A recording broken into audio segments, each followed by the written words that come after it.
There was never any chance that the MOU was going to work out. I mean, I remember going on shows and saying, well, let's hope it works out. But, you have a problem. And the way I look at the problem, Carl, I don't know, did you ever watch the movie or read the book, The Three-Body Problem? I I have not seen the movie or the book, but I'm aware of it. Okay. Well, it's based on an actual physics problem. And that is when you have let's say you have three planets that are orbiting each other. Well, each one has its own gravity. You can establish how big it is, the size, weight, everything like this, but you cannot predict what will happen. If you have two bodies, all right, two planets orbiting each other, yes, you can predict very, very accurately what's going to happen. But introducing a third body makes it impossible because each one has its own things, and the variables increase beyond our ability to actually predict them. So what we have with Iran, Israel, and the United States is a three-body problem. Israel is dedicated to making sure the U.S. never leaves, that there is a forever war against Iran until, I don't know what they expect. They're going to invade Iran, 7 million people taking over 91 million people. I don't think that's going to happen. Maybe they want to destroy it, cripple it. There's certainly not ever going to be a governance unit there that is favorable to Israel. So I don't know where the end game is for them, except this kind of greater Israel thing, which never seemed possible to me, that a country that small could literally take land from the majority of its neighbors, involved about 6 or 7 different countries. Yes, they've attacked those countries, and they've even expanded it. There's been threats made against Turkey. I still don't understand that. I mean, Turkey has a 1 million man army. They're part of NATO. Article 5 means that if Israel attacked them, the U.S. is supposed to defend Turkey, not Israel. I don't know. I mean, jury's still out. But a very aggressive country. Obviously, the genocide in Gaza.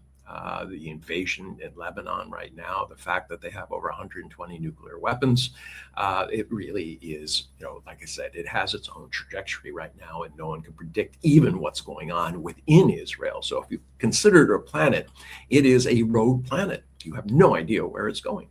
Then you have the United States. Donald Trump convinced in a moment of insanity that he should roll into Iran, that it'll be just like Venezuela, and it'll be great. He'll control the oil from Iran and Venezuela, and he's already beaten down on Nigeria, with bombing them into submission. So he really feels that he can go through with this plan. That Eldridge Colby, who is heading up war policy at the Department of Defense, or I think it's now officially the Department of War. And his belief was that the way for the U.S. going forward was to declare complete domination of the Western Hemisphere. Hence, we're going to take over Greenland, Canada's 51st Strait. When it comes to Mexico, a little squishy there. We want to control it, but they're not going to be the 52nd Strait. I don't know why. I mean, I don't know why they still make all of South America part of the United States, but I guess they don't want too many senators from down there. They might not vote for Republican.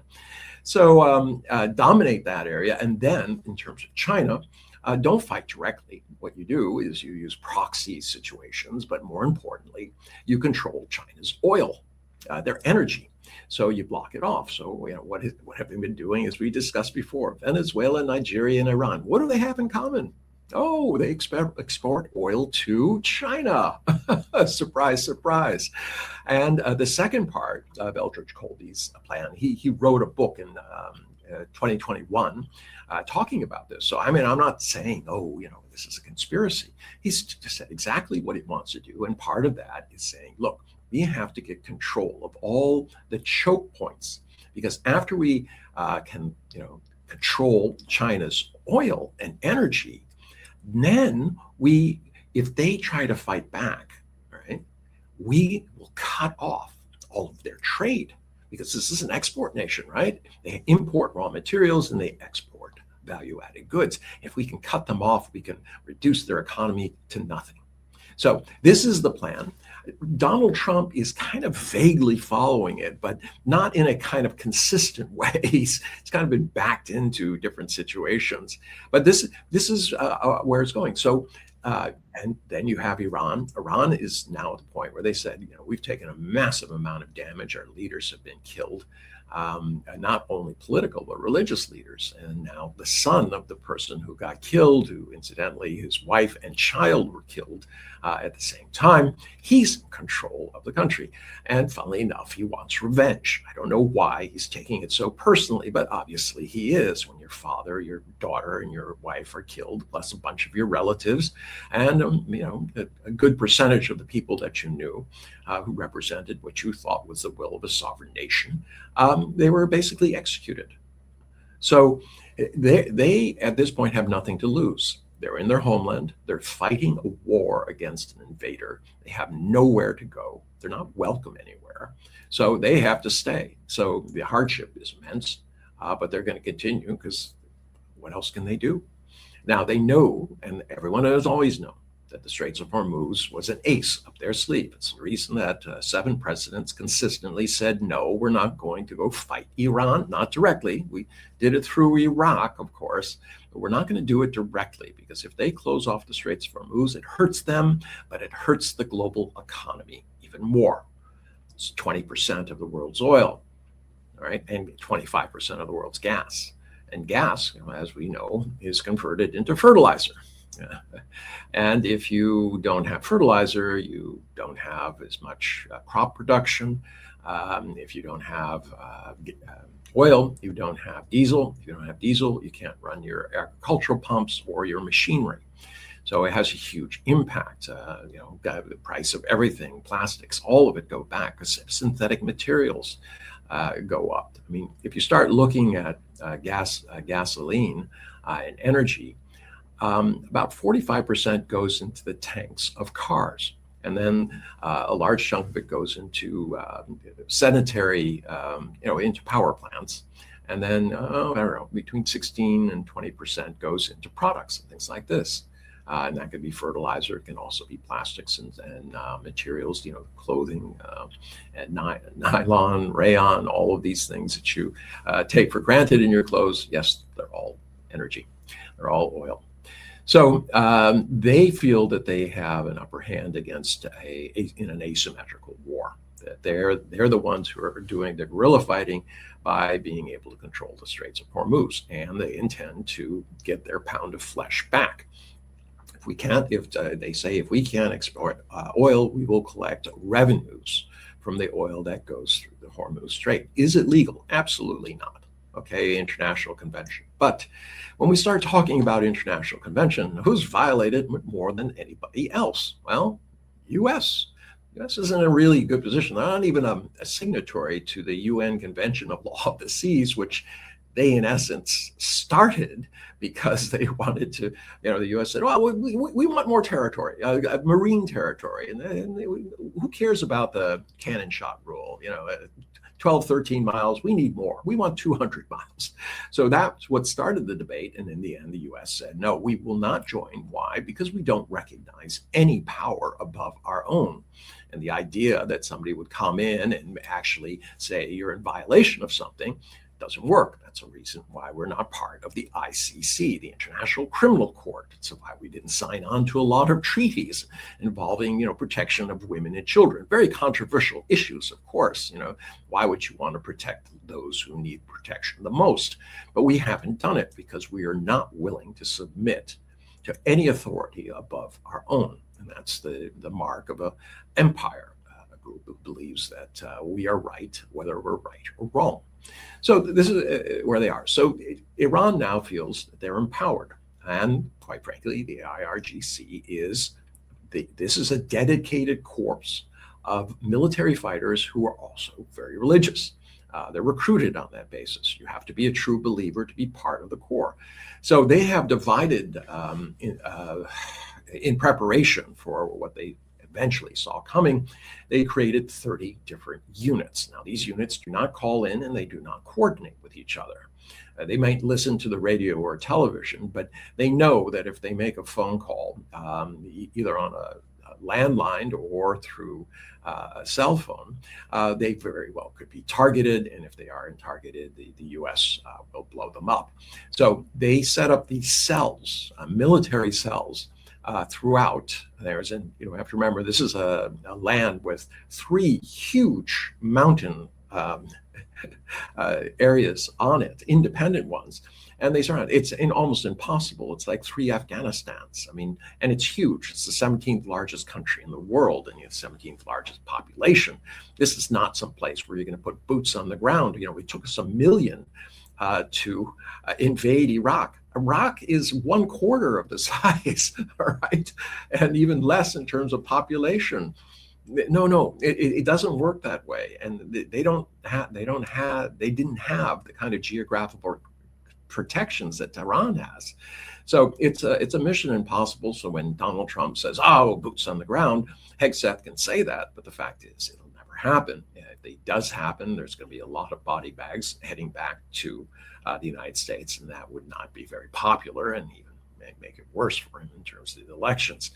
So you have a situation where you have three bodies who are going in completely different directions. Donald Trump wants out, but he doesn't know how to get out without, literally compromising everything that he's ever said and being a laughing stock for what he's done. I mean, even this 60-day reprieve, which was not a peace agreement, it was just simply saying we'll have a ceasefire for 60 days so we can start talking about peace issues. But the peace issues, and that's why I said this is not going to work out, because Iran is not going to give up their nuclear capabilities.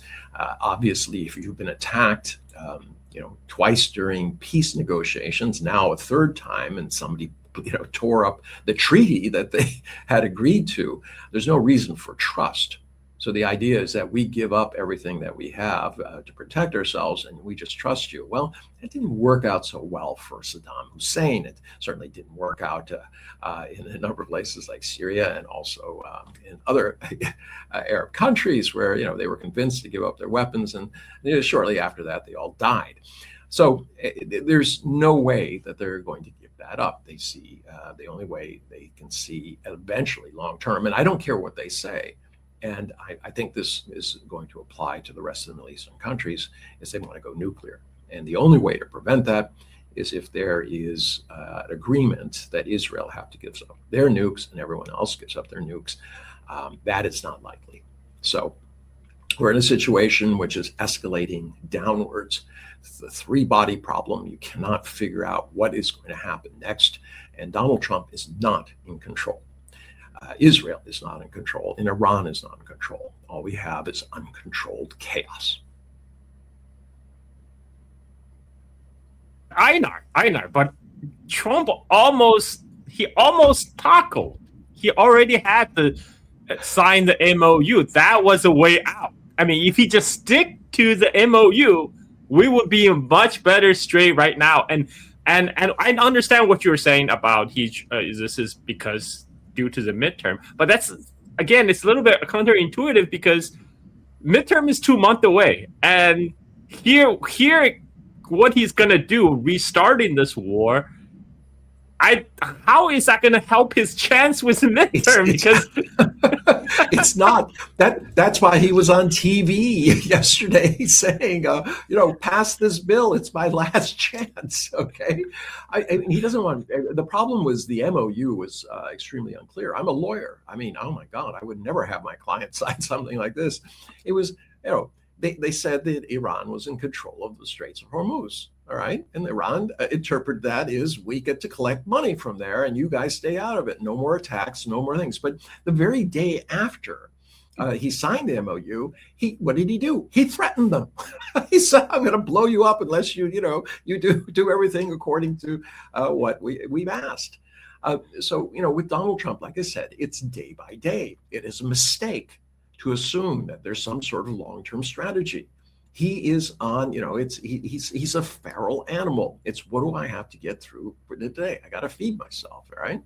I have a place to sleep. I got to get people away from considering whether or not I'm a pedophile, and whether how much money I'm having to pay to people I was not alleged but convicted of raping. Sexual assault, I should say. Rape would be too far, since the judge said, well, it was rape, but it was a sexual assault. But that, let's quibble over it. Yeah, I mean, he's this idea that he's in control is completely wrong, and that's what I keep stressing, that he doesn't. There's nothing for him to gain, but he's in a no-win situation that he put himself in. The mistake was going into Iran. He just doesn't know how to get out. And the Iranians are not helping either. I mean, they're not going to lie down. They're going to press what they think is their advantage. Now, if anybody's interested, they should take a look at Iran in terms of previous negotiations. The Iranians are very, very cagey in their negotiations. They take a long time, they're very methodical, and they're very detailed. These are not the kind of negotiations you have over 60 days. Right. So if you know their history and you start looking at these 14 points, they 6 of them were complete non-starters, and the time frame wasn't even possible. So you sit there and you don't want to go on TV and say, hey, well, this is no, it's not going to work. People say, oh, you don't want it to work. No, I think everyone wants it to work. The issue is it doesn't. And now we're facing the reality that, you have, as I said, 3 players, and it's completely unpredictable what's going to happen. None of them feel that they can end the war, but none of them feel that they can actually win it, except maybe Israel.